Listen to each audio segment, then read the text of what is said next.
Please divorce me for the sake of your life." It was 20 years ago that my ex-wife said that to me. We met at a small town factory. Back then, I was a fresh graduate from a technical high school and a new employee, while my ex-wife, Emily, was the daughter of the president. She was attending college and would often help out at the factory. We were both in our late teens and got along well due to our close age. It's amazing, you can operate such complex machines so easily. Well, I did get a bit of practice in the tech program at school, so I've got the hang of it. I always make defective products according to my dad, so he says I'm not cut out for machine work. I guess I just don't have the talent. She looked somewhat downcast as she said this, which I found quite adorable. After that, whenever Emily visited the factory, we would have lunch together, talk about machinery, and spend time together. She was a cheerful girl, always smiling, and seeing her smile made me want to keep talking to her forever. Time flew by, and I turned 25. I was well regarded at work and steadily climbing the ranks. After graduating, she got a job at a different company and stopped visiting the factory. But I couldn't forget about her. Then, one day, something happened. As I returned from work, I saw an unfamiliar woman standing in front of my apartment. Is that her? She looked so different, I barely recognized her, but it was indeed Emily. It's been a while, but what brings you here? Sorry, I just found myself here before I knew it. I was living in a company dorm, and her house was just beyond that. I remembered we often used to walk home together. Is something wrong? Let's not stand here, let's go to the cafe across the street. Okay. We sat down and ordered 2 coffees. Her hands were red from the cold as she warmed them on the cup, then took a sip of coffee before slowly starting to talk. My parents suddenly suggested a matchmaking. I said I didn't want to get married yet, that I wanted to work, but my dad just yelled at me. He said I should marry soon and start a family, that it gets harder as you get older, and he wouldn't listen. Why did you come to me? I thought, you might be able to do something. It was a crazy story. Not to toot my own horn, but I think I'm a trusted employee, even by the president. But when it comes to fixing family squabbles, I'm at a loss for ideas. How about just getting together with me? I said it as a joke. She blinked and then said, "That sounds good." Her smile was carefree. "That's right, I'll become your wife." That was just a joke. I'm not joking. Her cheeks puffed up adorably. She seemed more mature over the years, but inside, she hadn't changed at all. Thinking this, I smiled at her. "What's so funny?"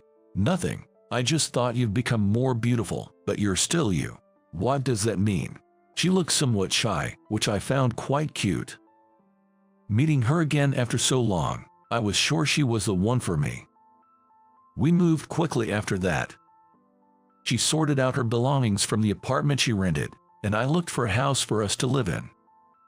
Then I informed President Carter about it. It was like an official announcement of our relationship. For me, it was also like a confession with my future life at stake. I'd like to date your daughter with marriage in mind. I want to live together with her. President Carter was surprised, but his wife, who handled the accounting at the factory, said, "You're serious and trustworthy. I feel safe entrusting our precious daughter to you. We always see how hard you work." She gave her full approval of our relationship. Even though it was a small factory, she was the president's daughter. It took courage and determination to express my desire to date her with the intention of marriage. After hearing the President Carter's wife's words, I was deeply relieved after several sleepless nights of anxiety. Following that conversation, I worked even harder.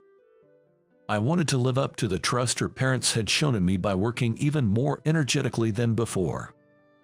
I revised the factory operations and successfully increased production efficiency.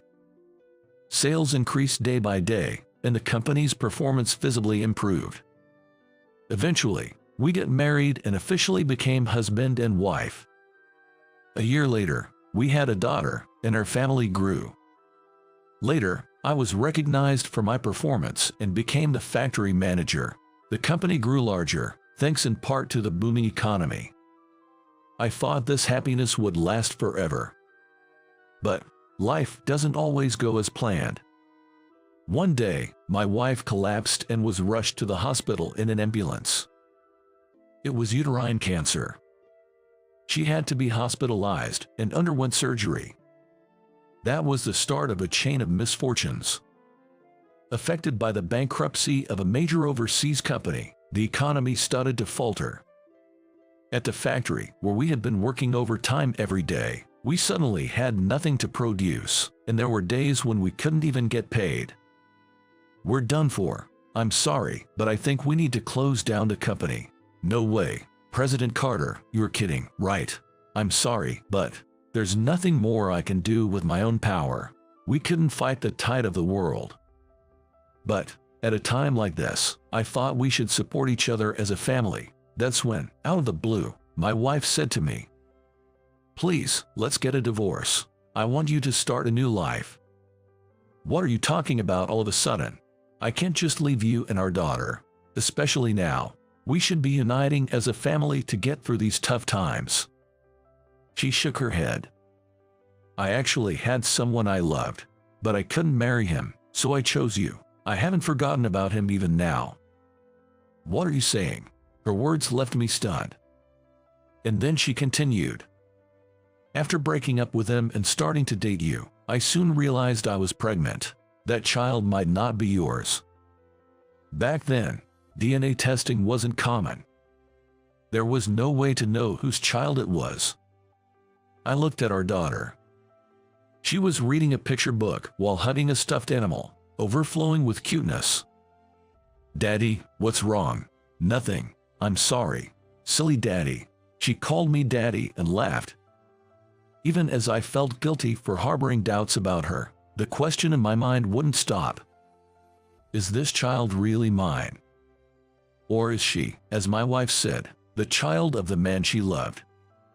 Can I continue to love this child as I do now? And to think, my wife had someone else she loved. Can you give me some time to think? My mind was in complete chaos. I left home for a while and moved into a business hotel to think things over alone.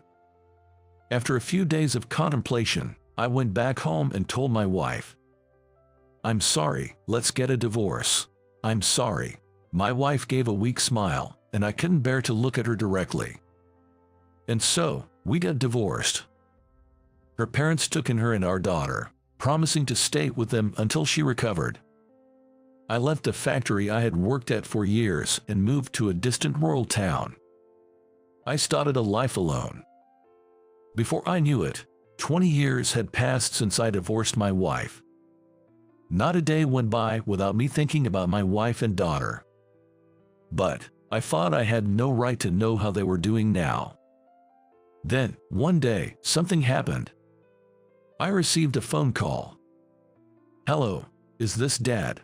I was startled by the voice. It sounded just like my wife when she was young. "Is that you, Hope?" "Yes, it's me." "I'm surprised. What's up all of a sudden?" "I had a detective agency find your contact."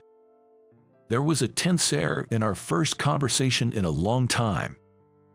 "I see. I know everything. Mom told me, so I have something I need to tell you." "Something you need to tell me?" "I took a DNA test. I'm definitely your daughter." I was speechless at Hope's words. "So, I have a request. Will you meet Mom?" "How is Mom doing?" "She's fine." "That's good." Tears rolled down my cheeks. "So, will you meet her?" "Yes, I'll go see your mom." I said it hesitantly. That day, from morning, I was filled with tension and anxiety. The small factory my ex-wife's family owned was still active, albeit on a smaller scale. My grown-up daughter stood in front of the familiar factory. "Dad," Hope waved her hand. Next to her, a young man who seemed to be an employee shouted from the factory window, "President Carter, there's a call from AB Trading for you." President Carter. No way, you've become the president. I'm the one who revived this factory. Hope seemed to have relaxed as we were talking, the tension in her tone gone. It almost closed down, but Grandma and Grandpa kept it going somehow, and I took over after graduating from school. That's amazing. Walking through the factory nostalgically with my daughter, Hope proudly shared. Then she told me about what happened for the past 20 years. Mom's illness, she's completely better now. She swims at the sports center every morning before work. She's very healthy. Then about how she went to the same technical high school as me and studied business administration in college. How she clashed with her grandfather, the former president, while developing new products and expanding customer base. And then I learned she hadn't remarried. Mom has been looking at your picture and crying all this time. That's why I took the initiative to get a DNA test, to prove to her that I'm your daughter. When I did, she cried all night. She was happy to find out you're my child, I asked tentatively.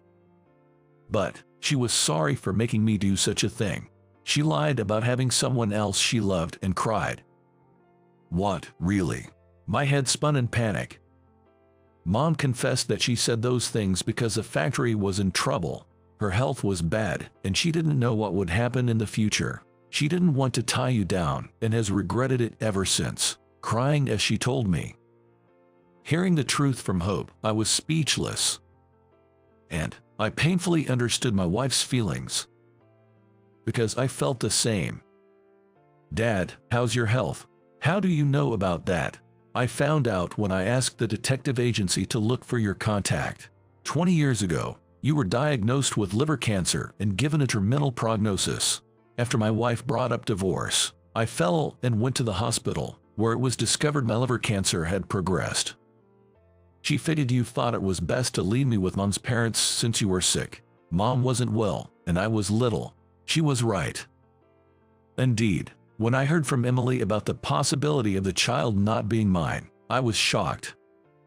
But, more than that, my illness had been discovered, and in the midst of my wife's poor health and the family business struggling, I thought my presence would be a burden, a hindrance.